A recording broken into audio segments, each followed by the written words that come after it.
الصلاة خير من النوم۔ ایک اہم نکتہ، شوہر کو اختیار طلاق کا کیوں ہے؟ اسلام نے شوہر کو طلاق کا اختیار دے کر ہر عورت کو شوہر کی نظر میں معتبر بنا دیا ہے۔ کیوں معتبر بنا دیا ہے؟ اگر عورت کو بھی طلاق کا اختیار ہوتا تو تجوری کی چابی کبھی وہ بیوی کے ہاتھ دے کر نہ جاتا۔ شوہر کو ہر وقت ڈر لگا رہتا، میں جاؤں گا ڈیوٹی پر اور یہ اگر لے کر کے چلی گئی پھر کہاں پکڑوں گا اسے، لکھ کر چلی جائے گی کہ ہم نے آپ کو طلاق دے دیا ہے۔ قربان، ہر شوہر ڈیوٹی پر دماغ گھر لگا رہتا، پتہ نہیں کب لکھ کر چلی جائے گی، کب لکھ کر چلی جائے گی۔ عورت سے طلاق کا حق لے کر اسلام نے عورت پہ ظلم نہیں کیا ہے، شوہر کے نزدیک معتبر بنا دیا ہے۔ ہر شوہر بے فکر ہو کر گھر سے نکلتا ہے، جب تک لوٹ کر نہیں آؤں گا، جائے گی کہاں؟ چلی بھی گئی تو کہاں ہوگی؟ وہ اپنے مسکن پر ہوگی، وہ اپنے محور پر ہوگی۔ تو اسلام نے ظلم نہیں کیا ہے، عورت کو معتبر بنایا ہے، عورت کو معتمد بنایا ہے، اور جہاں اعتماد ہوتا ہے وہاں رشتہ مضبوط ہوتا ہے۔ تو طلاق کا حق عورت سے لے کر رشتہ مضبوط کر دیا گیا ہے۔ دوسری چیز، ایسا نہیں ہے کہ صرف طلاق کا حق مرد کو دیا، ایک صورت ایسی ہے کہ طلاق کا حق عورت کو بھی حاصل ہوتا ہے، اسے اسلام میں خلا کہتے ہیں، کہ اگر شوہر کو بیوی ناپسند کرتی ہے یا کوئی معاملہ ہے تو جتنا مہر شوہر نے اس کو دیا تھا اتنی رقم وہ دے کر اپنے شوہر سے وہ خلا لے سکتی ہے۔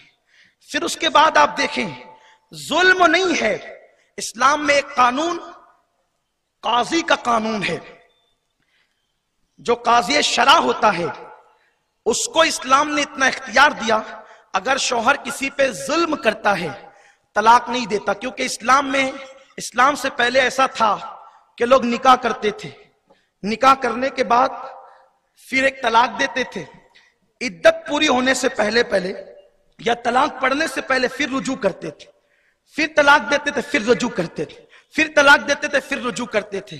اسلام آیا تو یہ قانون اسلام نے چینج کر دیا اور کہا الطلاق مرتان، کہ طلاق جو ہے وہ صرف 2 مرتبہ ہے، اور جب تیسری مرتبہ طلاق ہوگی تو میاں بیوی کے تعلق مکمل ختم ہو جائیں گے۔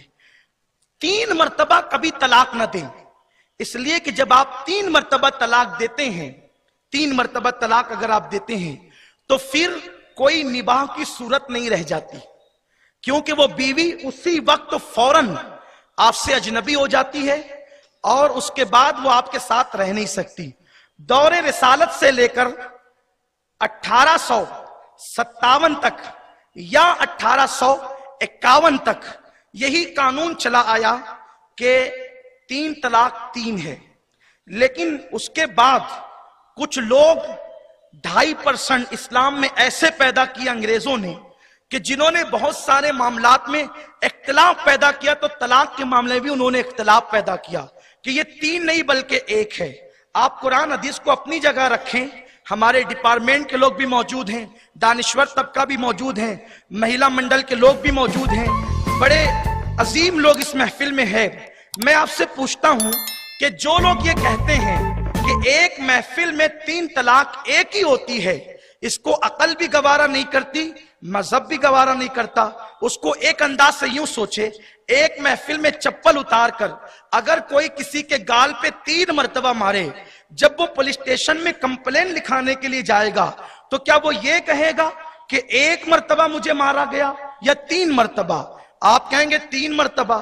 ہم آپ سے پوچھتے ہیں، جب ایک نشست کی 3 گالیاں 3 ہی ہیں، اگر کوئی کسی کو ایک محفل میں 3 گالیاں دے تو کمپلین تو 3 کی ہوگی نا، 3 تماچے مارے تو 3 ہوں گے۔ ایک نشست کی 3 گالیاں 3 ہے، ایک نشست کی 3 مرتبہ سبحان ربی الاعلیٰ سجدے میں 3 ہے، ایک نشست کے اندر 3 تماچے 3 ہے، تو آخر بیچاری طلاق نے کیا قصور کیا ہے کہ اس کو ایک نشست میں 1000 مرتبہ دیا جائے پھر بھی ایک ہی مانا جائے؟ یہ قطعاً عقل کے خلاف ہے، اور عقل کے ساتھ ساتھ مذہب کے بھی خلاف ہے۔ مفتی صاحب نے آپ کو 3 طلاق کی شرعی حیثیت بتائی، میں صرف ایک بات آپ کے سامنے پیش کرتا ہوں، 3 ہی ہے۔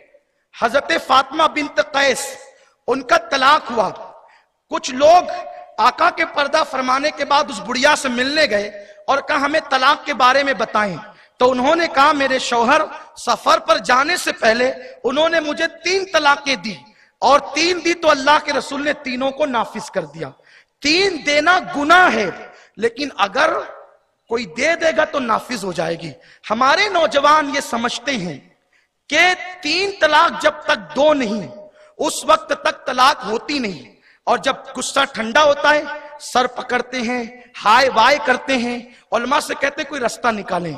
علماء رستہ کیسے نکال سکتے ہیں؟ دیکھو ہم ہندوستان کے شہری ہیں, کتنا بھی بڑا شہری ہو, یہاں کا کارپوریٹر ہو, ایم ایل اے ہو, ایم پی ہو یا کوئی بہت بڑا آفیسر ہو, وہ قانون کا نفاذ کر سکتا ہے, قانون بدل نہیں سکتا.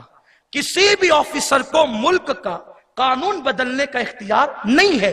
تو جب ہم ایک ملک میں رہ کر اس کے شہری ہو کر اس کا قانون نہیں بدل سکتے تو ہم اللہ کا قانون قرآن کیسے بدل سکتے ہیں؟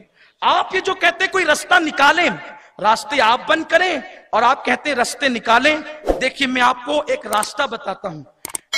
طلاق 3 کبھی نہ دیں. اگر ایسے حالات پیدا ہو ہی جائیں کہ طلاق دینے کو آپ ضروری سمجھتے ہیں تو آپ صرف 1 طلاق دیں, کیونکہ بعض صورتوں میں 1 طلاق سے بھی عورت اجنبی ہو جاتی ہے. اس کی صورت قانون نے یہ بتایا ہے کہ اگر 1 طلاق کوئی شوہر اس کی بیوی کو دیتا ہے تو یہ 1 طلاق ہو گئی رجعی. رجعی مطلب یہ ہے کہ آپ اس کو واپس لے سکتے ہیں. اس کو کہتے ہیں رجعی, یعنی رجعت کرنا, لوٹنا. تو اگر کسی نے 1 طلاق دیا تب اس کے پاس, آپ کو سمجھانے کے لیے کہہ رہا ہوں, 3 مہینے کا کم و بیش وقفہ موجود ہوتا ہے اپنی بات پہ غور کرنے کا. حالانکہ عدت 3 مہینے نہیں ہوتی بلکہ 3 پیریڈ ہوتے ہیں جس کو ہم حیا کے پردے میں ایام ممنوعہ کہتے ہیں, لوگ اس کو MC بھی کہتے ہیں. اب آپ سمجھ گئے ہوں گے. تو اگر 1 رجعی طلاق, 1 طلاق اگر کسی شوہر نے اس کی بیوی کو دے دیا تو عدت یعنی 3 پیریڈ جب تک نہیں آ جاتے, یعنی کم و بیش اس کی مدت 3 مہینے ہوتی, سمجھنے کے لیے کہ آپ اس کو 3 نہ سمجھیں, صرف ایگزامپل دے رہا ہوں. 3 مہینے کا وقفہ ہوتا ہے. آپ سوچ لیں آپ کا غصہ ٹھنڈا ہو جائے. 3 مہینے کے آپ تو 3 منٹ کے بعد ٹھنڈے ہوتے ہیں. آپ تو 3 منٹ کے بعد ٹھنڈے ہوتے ہیں. 3 مہینے کا وقفہ آپ کو مل رہا ہے. غور کر لیں, سوچ لیں, اگر آپ ٹھنڈے ہو گیا, آپ کا غصہ ٹھنڈا ہو گیا تو آپ رجوع کر سکتے ہیں. یعنی آپ یہ کہہ دیں کہ بھئی ہم نے اپنی بات واپس لیا, میں رجوع کرتا ہوں. یا زبان سے نہ کہا, اس کو گھر میں لے آیا اور میاں بیوی جیسا سلوک کر لیا تو رجوع ہو گیا. لیکن اگر آپ ضد پہ اڑے رہے, وہ بیگم بھی ضد پہ اڑی رہی اور عدت گزرنے تک دونوں میں سے کسی نے نباہ کا معاملہ نہیں لایا, تو ایسی صورت میں جب عدت گزر جائے گی تو جس کو آپ نے 1 طلاق رجعی دی تھی وہ بائنہ ہو جائے گی. 1 ہی ہوگی لیکن وہ بائنہ ہو جائے گی. اب اگر وہ بائنہ ہو گئی تو وہ عدت گزار کر اب کسی اور کے ساتھ نکاح کر سکتی ہے. یہ قانون ہے, ٹھیک ہے. لیکن عدت گزر گئی اور آپ کا دماغ کا غصہ ٹھنڈا نہیں ہوا اور وہ ہو گئی عدت گزرنے کے بعد اجنبی یا بائنہ, تو اگر آپ 50 سال کے بعد بھی اب اس سے نکاح کرنا چاہیں تو بغیر حلالے کے آپ نکاح کر سکتے ہیں, کیونکہ آپ نے طلاق تو 1 ہی دی تھی نا, اس لیے آپ حلالے کے بغیر نکاح کر سکتے ہیں. یہ ہے قانون. تو اس لیے یہاں بیٹھے ہوئے, کیونکہ ہمیں مسائل معلوم نہیں ہے, ہمیں یہی پتہ ہے جب تک 3 بار نہیں بولیں گے ہوگا نہیں. آپ 1 ہی بار, پہلی بات تو دے ہی نہ, اگر ضرورت محسوس کرتے تو 1 دیں تاکہ بعد میں آپ کے لیے راستہ کھلا رہے. 3 دینے کے بعد کوئی راستہ نہیں ہے. اور اس لیے میں اپنی خواتین سے بھی اپیل کروں گا کہ جب شوہر غصے میں ہو تو آپ کو سینہ تاننے کی کوئی ضرورت نہیں.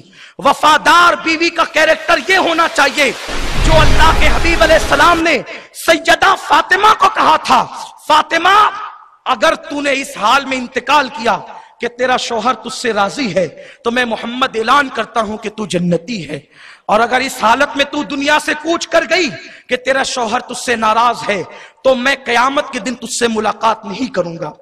یہ آج کل تو ماں باپ شے دیتے ہیں اور بیٹیوں کو, ان کی بیٹی چارج کر, بیٹی تیرا باپ کوئی فقیر نہیں ہے, اگر تیرے گھر میں تکلیف ہو تو آنا، ہم جو ہے تجھے پرورش کریں گے، تیری تجھے نبھائیں گے۔ میں آپ سے کہنا چاہتا ہوں کہ شوہر جو بیوی کو دے سکتا ہے وہ باپ نہیں دے سکتا۔ باپ سونے کے پلنگ پہ سلا سکتا ہے لیکن دل کا سکون باپ نہیں دے سکتا، بھائی نہیں دے سکتے۔ دل کو تسکین جس چیز سے ملتی ہے وہ صرف شوہر دے سکتا ہے۔ اور میرے آقا فرماتے ہیں جو باپ اپنی بیٹی کو طلاق پہ ابھارے، اللہ، اس کے رسول اور سارے فرشتوں کی اس پہ لعنت ہے۔ اللہ قیامت کے دن نہ اس کا فرض قبول کرے گا نہ نفل قبول کرے گا۔